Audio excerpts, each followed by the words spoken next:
మన ప్రభువును రక్షకుడైన యేసుక్రీస్తు నామమున గుడ్ సమరనార మీ కుటుంబ సభ్యులైన మీ అందరికీ శుభాభివందనాలు. దేవుని యొక్క మహాకృపను బట్టి గతించిన వారమంతా దేవతి దేవుడు తన కృపలో మనందరినీ కాపాడి సంరక్షించి మన బ్రతుకులో మరి యొక్క పునరుద్ధాన దినము దయచేసి ఆయన సన్నిధానంలో ఆయన బిడ్డలుగా ఆయన నామాన్ని ఘనపరచడానికి, స్తుతించడానికి, ఆరాధించడానికి, మరి ముఖ్యముగా దేవుని యొక్క వాక్యముతో మన జీవితాలను సరిచేసుకొని నిత్యరాజ్యమునకు వారసులుగా అవడానికి దేవతి దేవుడు మనకు అనుగ్రహించినటువంటి యొక్క కృపను బట్టి మనమందరమును కూడా దేవునికి వందనములు, స్తుతులు, స్తోత్రాలు చెల్లించవలసిన వారమై ఉన్నాము. మీ అందరి కొరకు మానక ప్రతి ఉదయము ప్రార్థన చేస్తూ ఉన్నాం. మీలో అనేక మంది మరి లైక్ చేస్తూ ఉన్నారు, సబ్స్క్రైబ్ చేస్తూ ఉన్నారు. అందుని బట్టి ప్రత్యేకమైనటువంటి వందనాలు. ఇంకను కూడా ఈ యొక్క వాక్య పరిచర్యను అనేక మందికి మీరు పరిచయం చేయడం ద్వారా అనేక మందిని దేవుని యొక్క రాజ్యమునకు వారసులుగా చేసే భాగ్యము దేవుడు మీకు కూడా ఇస్తున్నాడు. కాబట్టి మీరు కూడా ఈ యొక్క సువార్తలో పాలు పంపులు పొందుకొని అనేక మందికి మన ఈ యూట్యూబ్ ఛానల్ను పంపించి అనేక మందిని దేవుని వైపు నడిపించే వ్యక్తులుగా మీరు కూడా ఉండాలని, అలా ఎవరైతే చేస్తూ ఉంటారో వారు పరలోకంలో మరి ఆకాశమందలి నక్షత్రముల వలె, జ్యోతుల వలె వారు ప్రకాశిస్తూ ఉంటారు. మీరు కూడా అలా ప్రకాశించి దేవుని రాజ్యములో ఆయన పనిలో మీరు కూడా భాగస్తులు కావాలి అని ప్రభు పేరట మీ అందరికీ మనవి చేస్తూ ఉన్నాను. దేవాతి దేవుడు మిమ్మల్ని దీవించి ఆశీర్వదించును గాక. ఆమేన్. ఈ త్రిత్వములోని 4వ ఆదివారంలోనికి మనం వచ్చి ఉన్నాం. ఈ త్రిత్వములోని 4వ ఆదివారం కొరకు ఏర్పాటు చేయబడినటువంటి దేవుని యొక్క లేఖన అంశములుగా మనకి ఇవ్వబడినటువంటి పాఠములు పత్రికా పాఠ్యభాగముగా అపోస్తలుడైన పౌలు గారు రోమీయులకు రాసినటువంటి పత్రిక 8వ అధ్యాయము 18వ వచనం నుండి 23వ వచనం వరకు ఇవ్వబడి ఉంది. అలానే సువార్త పాఠ్యభాగముగా పరిశుద్ధుడైనటువంటి లూకా గారు రాసినటువంటి సువార్త 6వ అధ్యాయము 36వ వచనం నుండి 42వ వచనం వరకు ఉన్నటువంటి లేఖన భాగములు ఈ వారం మనకు పాఠ్యాంశములుగా ఇవ్వబడినవి.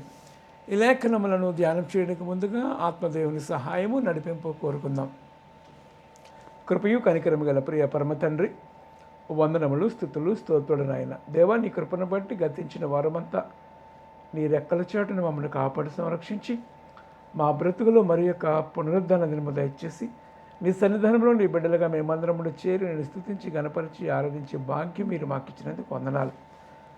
కొద్ది నిమిషములు నీ వాక్యమును ధ్యానింపనైంటుండగా నీ ఆత్మచేత నన్ను మమ్మ నింపి నడిపించండి. నా నోటి మాటలు, నా హృదయ ధ్యానం నీ దృష్టికి అంగీకారముగా చేయమని, మహిమ పొందుకోమని నీ ప్రియకుమారుడు మా రక్షకుడైన యేసుక్రీస్తు వారి శ్రేష్టమైన నామమున మిక్కిలి వినయముతో ప్రార్థించి వేడుకొనుచున్నాము తండ్రి. ఆమెన్. త్రిత్వములోని 4వ ఆదివారం కొరకు ఏర్పాటు చేయబడినటువంటి ఈ లేఖనములు మనము పరిశీలన చేస్తూ ఉంటున్నప్పుడు దేవతి దేవుడు ఆయన బిడ్డలైనటువంటి మనతో, అక్కడ ఉన్నటువంటి శిష్య జనాంగముతో ఆయన మాట్లాడుతున్నటువంటి ఆత్మ సత్యములు ఏమనగా మనము అనేక సందర్భాల్లో ధ్యానిస్తూ ఉన్నాం. దేవుని బిడ్డలుగా క్రైస్తవ జీవితము ఎలాగూ జీవించాలి అనే మాటను మనము ఆలోచన చేస్తూ ఉన్నాం. యేసయ్య స్థాపించినటువంటి రాజ్యము ప్రేమతో కూడినటువంటి రాజ్యము అనేటువంటి మాటను మనము అనేక సందర్భాల్లో ధ్యానించాము.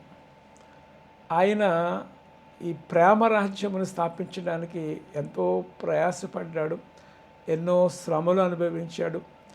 అనేక మంది చేత ఆయన విమర్శలు ఎదుర్కొన్నాడు. ఆయన అనేక సందర్భాల్లో రాళ్లతో రువ్వి కొట్టి చంపేయాలని అనుకున్నారు. ఆయన సమయము వచ్చేంత వరకు కూడా, అంటే ఆయన తాను అప్పగించుకునేంత వరకు కూడా దేవుని యొక్క రాజ్య మర్మములను ఆయన తెలియచేశాడు. పరలోక రాజ్యము ఎవరిది, ఎలాంటి వారు అక్కడ ఉంటారు, ఏమి చేస్తే పరలోక రాజ్యము చేరతాం, అనే విషయాలు, అనేకమైనటువంటి విషయాలు యేసుక్రీస్తు వారు శరీరధారైనటువంటి దినాల్లో ఆయన చెప్పిన విషయాలు మనం చూస్తూ ఉంటూ ఉన్నాం. అలానే ఆయన చేసినటువంటి మొట్టమొదటి ప్రసంగము, కొండ మీద ప్రసంగము ఆలోచన చేస్తూ ఉంటున్నప్పుడు ధన్యతలు, ఆ ధన్యతల గురించి కూడా చాలా స్పష్టంగా తెలియచేశాడు. దుఃఖపడవారు ధన్యులని. ఎవరు ధన్యతమైనటువంటి జీవితాన్ని కలిగి ఉంటారు? ఆకలి దప్పులు కలిగినటువంటి వారు, నీతి కొరకు, దేవుని కొరకు పనిచేసేవారు.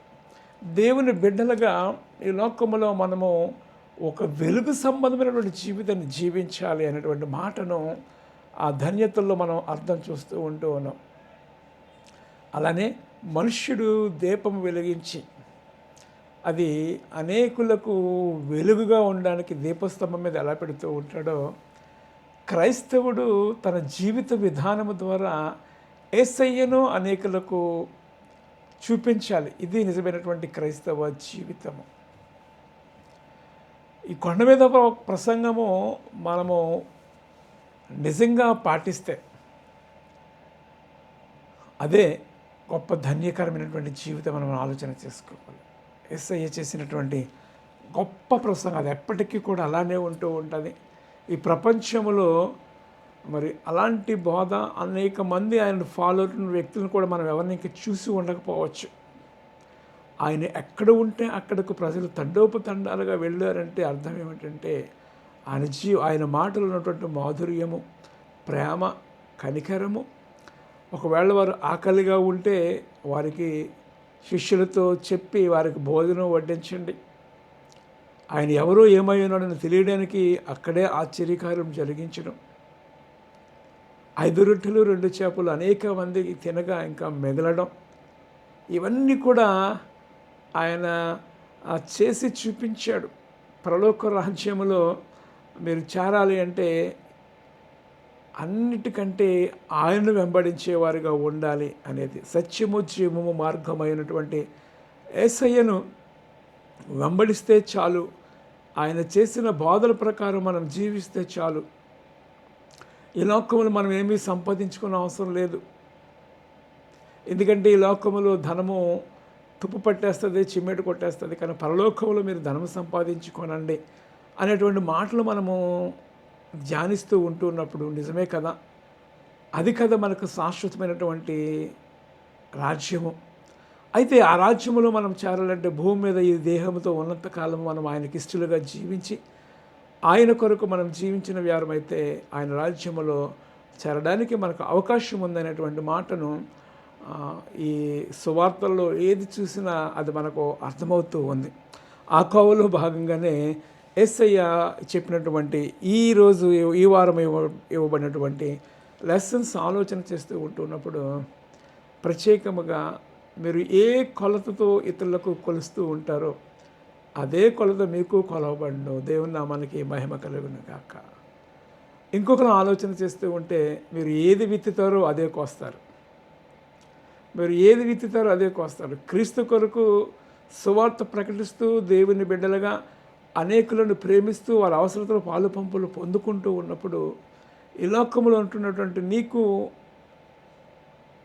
ఒకవేళ ఏదైనా ఆపద్దనం వస్తే దేవాతి దేవుడు నిన్ను కాపాడేవాడుగాను, నీకు ఒక స్నేహితుడిగాను, ఆదరణకర్తగాను, ఒక ఉత్తరవాదిగాను, ఒక నిజమైనటువంటి స్నేహితునిగా ఉండి నేను అన్ని విషయాల నుంచి కూడా తప్పించి నిన్ను కాపాడేవాడుగా ఉంటాడనేటువంటి విషయాన్ని కూడా మనము జ్ఞాపకం చేసుకోవాలి. యేసుక్రీస్తు వారు అంటున్నటువంటి మాట అంటే మీ తండ్రి కనికరము గలవారై ఉన్నట్టు మీరును కనికరము గలవారై ఉండుడి. తీర్పు తీర్చవద్దు, అప్పుడు మీరు మిమ్మల్ని గూర్చి కూడా తీర్పు తీర్చబడదు. నేరము మోపవద్దు, మీరు అప్పుడు మీ మీద నేరము మోపబడదు. క్షమించుడి, అప్పుడు మీరు క్షమించబడుదురు. ఇయ్యుడి, అప్పుడు మీకు ఇవ్వబడును. అణచి కుదిలించి దిగజారునట్లు నిండు కొలతను మనుషులు మీ ఒడిలో కొలుతురు. మీరు ఏ కొలతతో కొలుస్తూ ఉంటారో ఆ కొలతతోనే మీకు మరలా కొలవబడును. దేవుని నామమునకు మహిమ కలుగునది. ఎంత చక్కగా యేసయ్య మాట్లాడుతూ ఉన్నాడో చూడండి.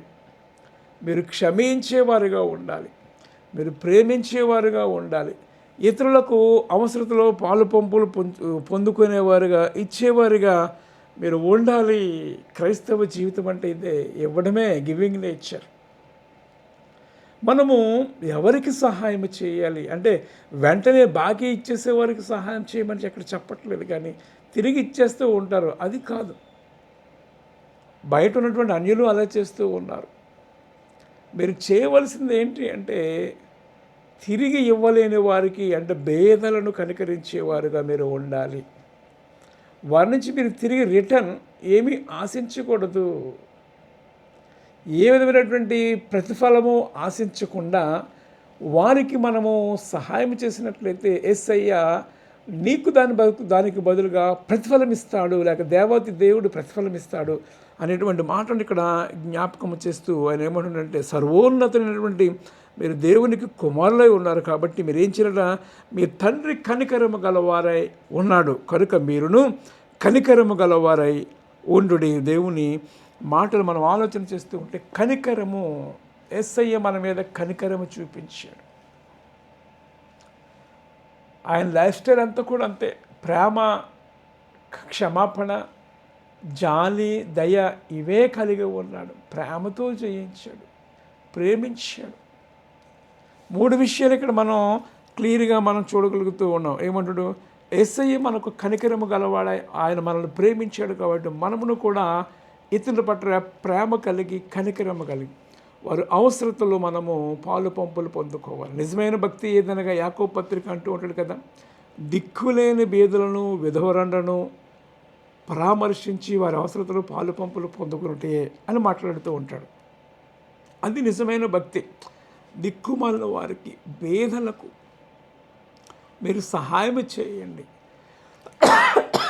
రెండవదిగా ఈ లోకంలో ఉన్నటువంటి ఇహలోక మాలిన్యము అంటే ఏ విధమైనటువంటి మలినము మనకు అంటుకోకుండా మనం భక్తి కలిగి జీవించాలి అనే విషయాన్ని జ్ఞాపకం చేస్తూ ఉన్నాడు. మనం ఆలోచన చేస్తూ ఉంటూ ఉన్నప్పుడు ఎఫ్ఎస్సిలోకి రాసినటువంటి పత్రికలో 4వ అధ్యాయములో, ఎఫ్ఎస్సి పత్రిక 4వ అధ్యాయము 32వ వచనము, ఒకరి యెడల ఒకడు దయ కలిగి కరుణా హృదయులై క్రీస్తునందు దేవుడు మిమ్మల్ని క్షమించిన ప్రకారము మీరును క్షమించండి. క్రైస్తవ జీవితం అంటే ఏమిటో, it is not a theory, it is a practical life. చేసి చూపించాలి. గత వారం కూడా ఆలోచన చేస్తాం, క్రైస్తవుడు అనేది నడిచే బైబిల్ వలె, నడుస్తున్నటువంటి పత్రికల వలె ఉండాలి. మన జీవితం ద్వారా అనేకులను ప్రభావితం చేసి దేవుని యొక్క రాజ్యమునకు వారసులుగా మనము చేయాలి అనేటువంటి మాటను ఆయన ఇక్కడ జ్ఞాపకం చేస్తున్నాడు. ప్రియమైన వారు, క్రోధమును, అల్లరిని, దుష్టత్వమును విసర్జించి ఒకరి యెడల ఒకడు భయము కలిగి దయ కలిగి కరుణాహృదయులై క్రీస్తునందు దేవుడు మిమ్మల్ని క్షమించిన ప్రకారము మీరును క్షమించండి. పరలోక ప్రార్థనలో మనం చేస్తాం, మా ఆయన చేసిన అపరాధం మేము క్షమించిన ప్రకారమును అనేటువంటి మాటను జ్ఞాపకం చేస్తూ ఉంటాం. మనము క్షమించే గుణమును కలిగి ఉన్నప్పుడు మాత్రమే ప్రార్థన చేస్తూ ఉంటున్నప్పుడు నిజముగా మనం క్షమిస్తూ ఉన్నామా? దేవుని బిడ్డలుగా అదే అంటూ ఉన్నాను కదా, క్రైస్తవులుగా ప్రాక్టికల్ లైఫ్ అనేది ఆలోచన చేస్తూ ఉంటున్నప్పుడు మనము మొదలు పెడుతూ ఉంటే ఆటోమేటిక్గా అలవాటు అయిపోతూ ఉంటుంది. యేసయ్యని మనము అన్ని విషయాల్లో జ్ఞాపకం చేసుకోవాలి, క్షమాగుణాన్ని కలిగి ఉండాలనేటువంటి మాట. యాకోబు 2:13 కూడా మనము ఆలోచన చేస్తూ ఉంటున్నప్పుడు యాకోబు పత్రిక 2వ అధ్యాయము 13వ వచనములో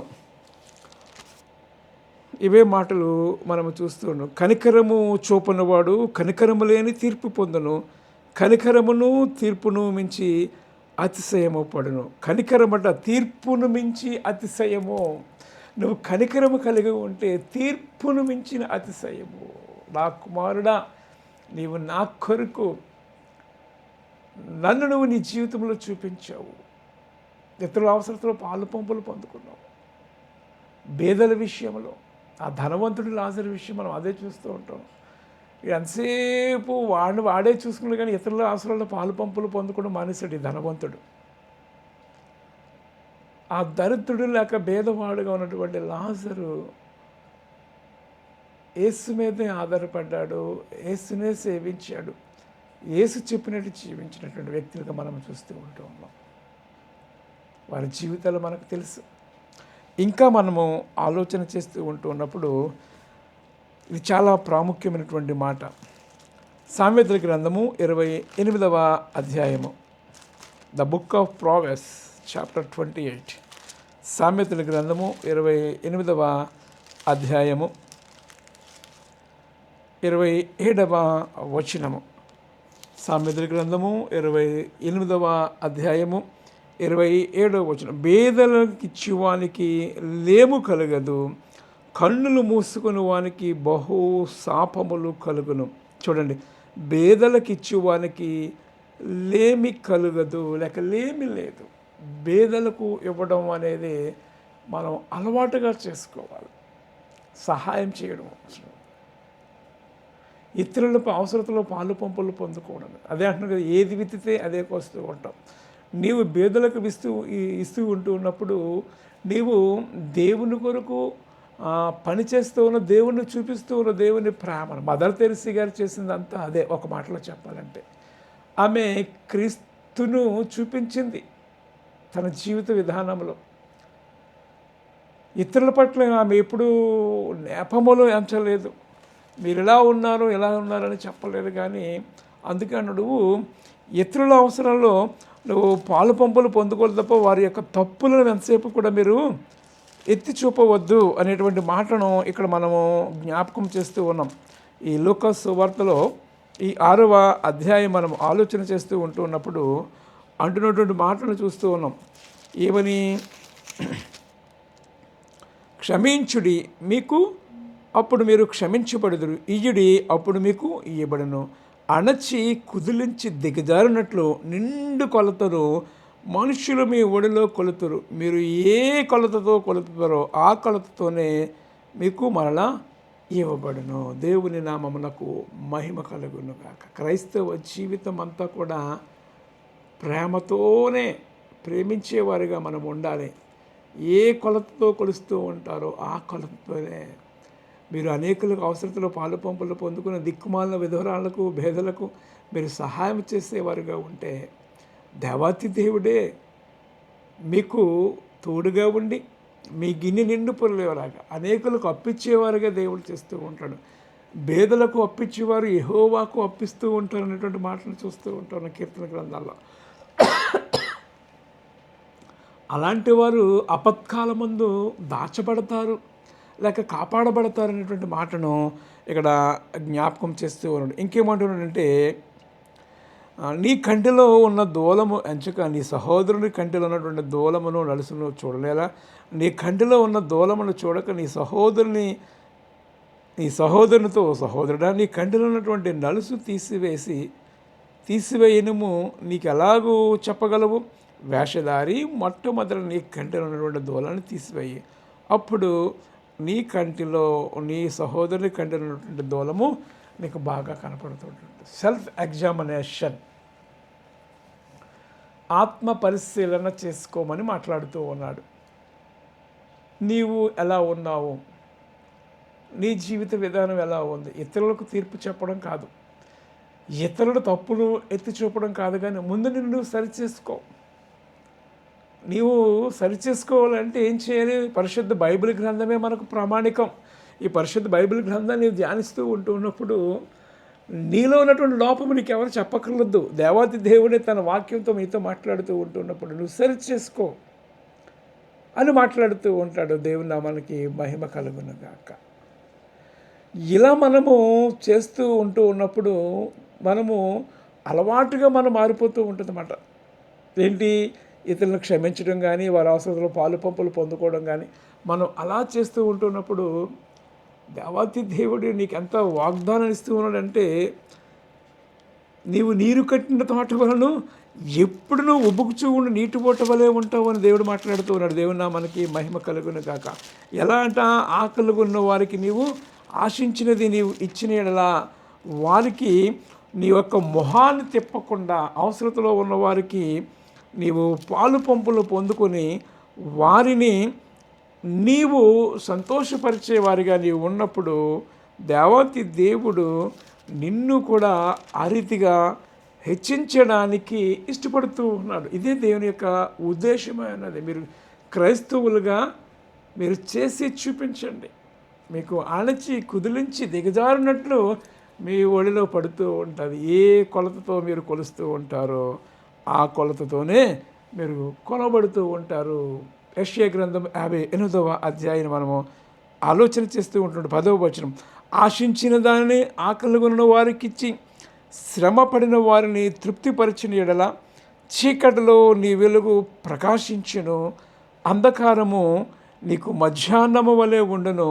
యెహోవా నిన్ను నిత్యము నడిపించిన. దేవుని నామానికి మహిమ కలుగునుగాక. చూడండి, ఆశించిన అవసరతలో ఉన్నవారికి భేదలను మనము కనికరిస్తూ ఉంటూ ఉన్నప్పుడు నీవు ఏం చేస్తూ ఉంటే చీకటిలో నీ వెలుగు ప్రకాశించును, అంధకారము నీకు ఎలా ఉంటుందంటే మధ్యాహ్నమూలే ఉంటుంది. యెహోవా నిత్యము నిన్ను నడిపించేవాడిగా ఉంటాడు. ఇంకేమంటాడు, క్షామకాలమున ఆయన నిన్ను తృప్తిపరిచి నీ ఎముకలను బలపరచును. నీవు నీరు కట్టిన తోట వలను ఎప్పుడు నువ్వు ఉబుకుచూని నీటి ఓట వలె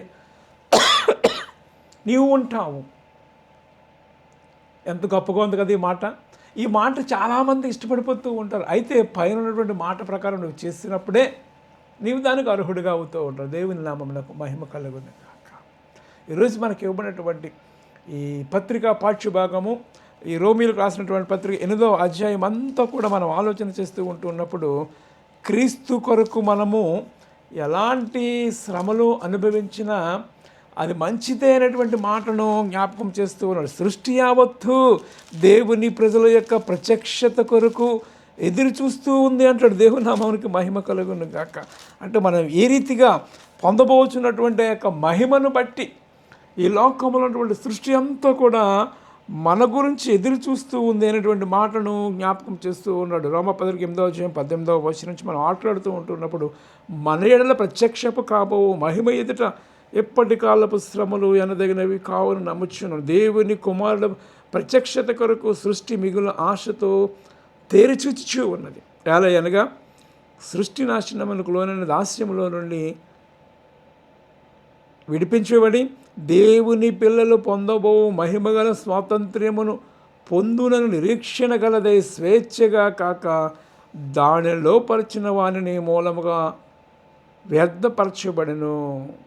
సృష్టి యావత్తు ఇదివరకు ఏకగ్రీవముగా మూలుగుచూ ప్రసవ వేదన పడుచున్నదని ఎరుగుముదము.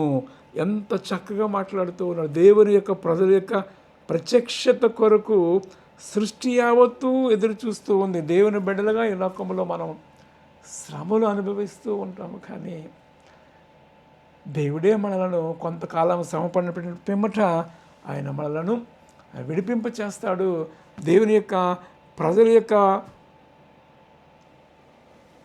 ప్రత్యక్షత కొరకు దేవుడు ఇవ్వబోతున్నటువంటి యొక్క బహుమానములను బట్టి సృష్టి, ప్రకృతి, జనం అందరూ కూడా ఎదురు చూస్తూ ఉన్నారు అనేటువంటి మాటను జ్ఞాపకం చేస్తూ ఉన్నాడు. ప్రియమైన వాళ్ళారా, దేవుని బిడ్డలుగా దేవాతి దేవుడు మనకు గొప్ప అవకాశం ఇచ్చాడు. ఈ లోకంలో దేవుని బిడ్డలుగా దేవుని నామాన్ని ప్రకటించే అవకాశం, దేవుని కొరకు శ్రమలు అనుభవించే భాగ్యము, దేవుని బిడ్డలుగా చేసి చూపించే భాగ్యం మనకిచ్చాడు. కాబట్టి ఆయన చెప్పినట్లు మనం జీవిద్దాం.